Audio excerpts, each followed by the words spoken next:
అలానే మిస్ రావు, భారత army range ఏంటో పాకిస్తాన్కి తెలిసి వచ్చింది. సింధూర్ 1.0, సింధూర్ 2.0, సింధూర్ 3.0కి రెడీ అవుతుంది భారత ఆర్మీ. అందుకే గగ్గోలు పెడుతుంది పాకిస్తాన్. అయినప్పటికీ ఓవర్ యాక్షన్ అయితే తగ్గట్లేదు ఆ దేశానికి సంబంధించిన మిలిటరీకి. ఇప్పుడు అనేక రకాలుగా భారతదేశంలో ఉండేటువంటి పౌరుల్ని ఇబ్బంది పెట్టడానికి కొన్ని లింక్స్ పంపిస్తూ ఉన్నారు. ఆ లింక్స్ని క్లిక్ చేయగానే భారత పౌరుల అకౌంట్లో నుంచి అమౌంట్స్ వెళ్ళిపోతూ ఉన్నాయి. వాళ్ళు ఇప్పుడు సైబర్ అటాకింగ్ చెయ్యాలి అనేటువంటి ఆలోచన చేస్తున్నారు. వాస్తవంగా తొలి రోజు సింధూర్ 1.0లో ఉగ్రవాద స్థావరాలని కొట్టేశారు, డ్రోన్స్, మిజైల్స్ పంపించి భారత ఆర్మీ. దాంతో పాకిస్తాన్ రివర్స్ అయ్యి అక్కడి నుంచి మిజైల్స్ అలాగే మిగ్ విమానాలని పంపించేటువంటి ప్రయత్నం చేసింది. భారతదేశం దగ్గర ఉన్నటువంటి S-400 అలాగే ఇజ్రాయెల్ నుంచి వచ్చినటువంటి కొన్ని డ్రోన్స్ వాటిని కూల్చేసింది. దాంతో భారతదేశం మరింత ముందడుగు వేస్తూ భారత భూభాగం నుంచి పాకిస్తాన్కు సంబంధించినటువంటి 8 డోమ్స్ని టార్గెట్ చేయడంతో కరాచీ, లాహోర్, రావల్పిండి ఈ మొత్తం మటాష్ అయిపోయినాయి. మొత్తం వ్యవస్థ అంతా కూడా చిన్నభిన్నం అయిపోయింది పాకిస్తాన్లో. కమ్యూనికేషన్ వ్యవస్థ ఎక్కడా పనిచేయట్లేదు. ఈ నేపథ్యంలో సైబర్ అటాక్ చేయాలి అనేటువంటి ఒక ప్రయత్నం పాకిస్తాన్ చేస్తూ ఉంది. అంటే దాని వెనక బ్యాక్ ఎండ్లో చైనా ఉంది అని చెప్పి అందరికీ తెలుసు. చైనా ఇచ్చినటువంటి మిజైల్స్, చైనా ఇచ్చినటువంటి డ్రోన్స్ ఇవన్నీ మధ్యలోనే తుస్సుమన్నాయి. అసలు తొలి రోజే 300 మిజైల్స్ని ఒకేసారి పాకిస్తాన్ భారత్ మీద ఎక్కుపెట్టింది. 15 నగరాలని టార్గెట్ చేసింది.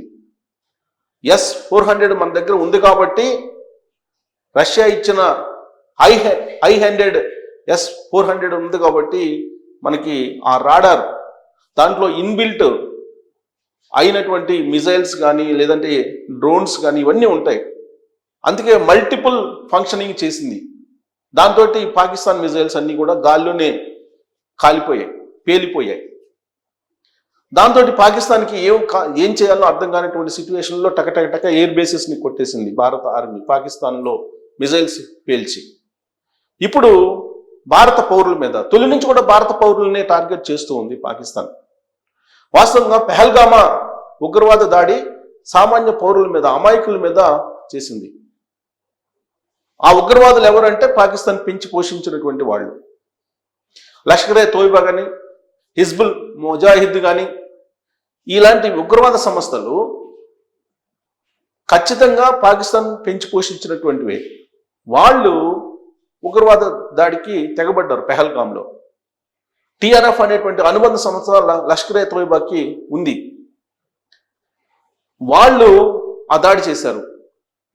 పైగా పాకిస్తాన్ ఉగ్రవాద స్థావరాల మీద దాడి చేస్తే భారత ఆర్మీ అక్కడ చనిపోయినటువంటి ఉగ్రవాదులకి అంత్యక్రియలు చేయడానికి పాకిస్తాన్ ఆర్మీ పార్టిసిపేట్ చేసింది. పాకిస్తాన్ ప్రభుత్వ ఉన్నతాధికారులు, పాకిస్తాన్ పాలకులు అటెండ్ అయ్యారు. పాకిస్తాన్ జాతీయ జెండాని ఉగ్రవాదుల భౌతిక గాయం మీద కప్పారు, నివాళులు అర్పించారు. అధికారిక లాంఛనాలతోటి అంత్యక్రియలను చేశారు. ఇది అంతర్జాతీయ సమాజంలో పాకిస్తాన్కు ఒక సిగ్గుచేటు. ఐక్యరాజ్య సమితికి వెళ్ళేమో అత్యవసర సమావేశాన్ని పెట్టించి భారత్ మా మీద దాడి చేస్తుందని చెప్పి గగ్గోలు పెడుతోంది. పెహల్గాంలో జరిగినటువంటి ఉగ్రవాద దాడికి తమకు సంబంధం లేదు అని చెప్పి చెప్తోంది. మరోవైపు పాకిస్తాన్ ఉప ప్రధానమంత్రి మేము పెహల్గాం ఉగ్రవాద దాడి చేసినటువంటి వాళ్ళు స్వాతంత్ర సమర యోధులు అని చెప్పి అంటూ ఉంటాడు ఆయన. ఆ దేశానికి సంబంధించినటువంటి రక్షణ మంత్రి ఏమో ఉగ్రవాదులను రెచ్చగొడతాడు, ప్రధానమంత్రి ఏమో ఉగ్రవాదులను రెచ్చగొడతాడు. కానీ ఉగ్రవాదులకి మాకు సంబంధం లేదంటారు. పాకిస్తాన్లో ఉన్నటువంటి ఆర్మీకి ఉగ్రవాదులకి మధ్య సత్సంబంధాలు ఉన్నాయి. పాకిస్తాన్ ఆర్మీకి చెందినటువంటి వాళ్లే ఉగ్రవాదులుగా మారి కాశ్మీర్లోకి ఎంటర్ అయ్యారు, భారతదేశంలోకి ఎంటర్ అయ్యి పెహల్గాం లాంటి దాడులు చేశారు. సో ఇలాంటి పరిస్థితుల్లోనే భారతదేశం రియాక్ట్ అయ్యి ఇప్పుడు పాకిస్తాన్కి బుద్ధి చెప్పేటువంటి కార్యక్రమంలో సింధూర్ 2.0 ఉంది, కొనసాగింది. సింధూర్ 3.0కి సిద్ధమవుతుంది భారత ఆర్మీ. ఇలాంటి పరిస్థితుల్లో ఇప్పుడు మొత్తం లింక్స్ పంపించేసి సైబర్ అటాక్ చేయాలి అనేటువంటిది. అందుకే భారతదేశ వ్యాప్తంగా ఇప్పుడు పౌరుల్ని అందరినీ కూడా అప్రమత్తం చేసింది భారత ప్రభుత్వం. మీకు ఎలాంటి లింక్స్ వచ్చినప్పటికీ కూడా ఆ లింక్స్ని ఓపెన్ చేయొద్దు. ఓపెన్ చేస్తే కనుక సైబర్ అటాక్కి పాల్పడే అవకాశం ఉంది. పాకిస్తాన్కి సంబంధించినటువంటి కొంతమంది అలాంటి పని చేస్తున్నారు. బ్యాక్ ఎండ్లో చైనాకు సంబంధించినటువంటి వాళ్ళు ఉన్నారు అని చెప్పి కూడా తెలుస్తుంది. అందుకే ఇప్పుడు ఒక ప్రచారం వచ్చింది.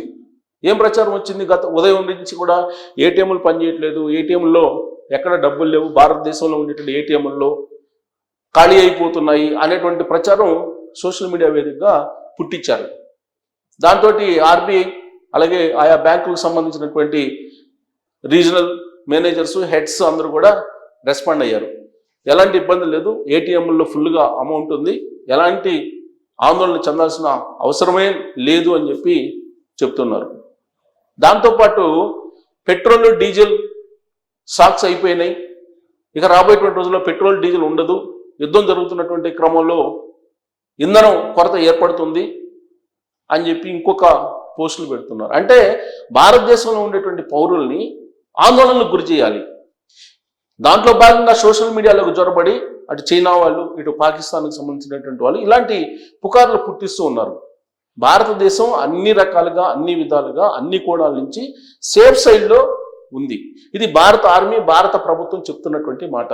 పైగా ప్రాక్టికల్గా కూడా ఎక్కడ కూడా భారత పౌరులు ఆందోళన చెందాల్సినటువంటి పరిస్థితి లేదు.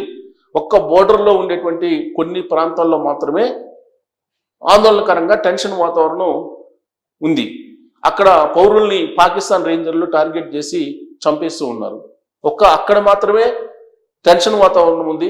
అమాయకులైనటువంటి దాదాపు 30 నుంచి 35 మందిని భారత పౌరుల్ని పాకిస్తాన్ రేంజర్లు చంపేశారు. బోర్డర్లో మాత్రమే, అది కూడా ఉత్తర భారతదేశానికి సంబంధించినటువంటి గుజరాత్, రాజస్థాన్, ఉత్తరప్రదేశ్, ఢిల్లీ ఇలాంటి చోట్ల మాత్రమే కొంత ఉద్రిక్తమైనటువంటి వాతావరణం ఉంది. దానికి సంబంధించినటువంటి జాగ్రత్తలు కూడా భారత ప్రభుత్వం, భారత ఆర్మీ తీసుకుంటూ ఉంది. కానీ భారత పౌరుల్ని ఏదో ఒక రకంగా ఒక ప్యానిక్ సిచ్యువేషన్లోకి తీసుకెళ్ళాలి, వాళ్ళని ఆందోళనకు గురి చేయాలనేటువంటి ఉద్దేశంతో సోషల్ మీడియాలో ఏటీఎంల్లో డబ్బులు అయిపోతున్నాయి, ఏటీఎంల్లో కరెన్సీ ఉండటం లేదు, అలాగే ఇంధన కొరత ఏర్పడుతుంది, పెట్రోల్ బంకుల్లో డీజిల్, పెట్రోల్ దొరకదు, ఇలాంటివన్నీ కూడా బాగా స్ప్రెడ్ చేశారు. స్ప్రెడ్ చేయడంతో భారత పౌరులు ఒకసారిగా పెట్రోల్ బంకుల్లోకి రావడం, క్యూ కట్టడం ఇవన్నీ కూడా కనిపించాయి. అలాగే ఏటీఎంలో కౌంటర్ల దగ్గర క్యూలో నిలబడటం ఇవన్నీ కూడా చూస్తూ ఉన్నాం. అందుకే అటు ఆర్బీఐ రెస్పాండ్ అయింది, కరెన్సీకి ఎలాంటి కొరత లేదు, అన్ని చోట్ల యథాతథంగా సేవలు ఉంటాయని చెప్పి. మరోవైపు ఐఓసీ కానీ లేదా భారత పెట్రోలియం కానీ, ఇండియన్ పెట్రోలియం కానీ వీళ్ళకి సంబంధించిన యాజమాన్యాలు బయటకు వచ్చి చాలా క్లియర్గా ఎలాంటి ఇంధన కొరత లేదు, యథాతథంగా మీకు పెట్రోల్, డీజిల్ అలాగే సిఎన్జి అన్నీ అందజేస్తాము, ఎలాంటి ఇబ్బంది లేదని చెప్పి క్లారిటీ ఇచ్చారు. ఇదంతా కూడా పాకిస్తాన్ ఆడుతున్నటువంటి ఒక డ్రామా. భారత రేంజ్ ఏంటో తెలుసుకున్న తర్వాత, భారత ఆర్మీ ఎంత పవర్ఫుల్లో తెలుసుకున్న తర్వాత ఇలాంటి చిన్న చిన్న జిమిక్స్ని ప్లే చేస్తుంది చైనా అలాగే పాకిస్తాన్ రెండు కలిసి అని చెప్పి ఇప్పుడు సమాచారం ఉంది. అందుకే ఎవరో ఆందోళన చెందాల్సిన అవసరం లేదు. భారత్ 100కు 100% సేఫ్ సైడ్ ఉందని చెప్పి భారత ప్రభుత్వం, భారత ఆర్మీ హామీ ఇస్తూ ఉంది. అలాంటి అనౌన్స్మెంట్ కూడా చేసింది. సో ఇప్పుడు వస్తున్నటువంటి పుకార్లన్నీ కూడా నమ్మద్దు.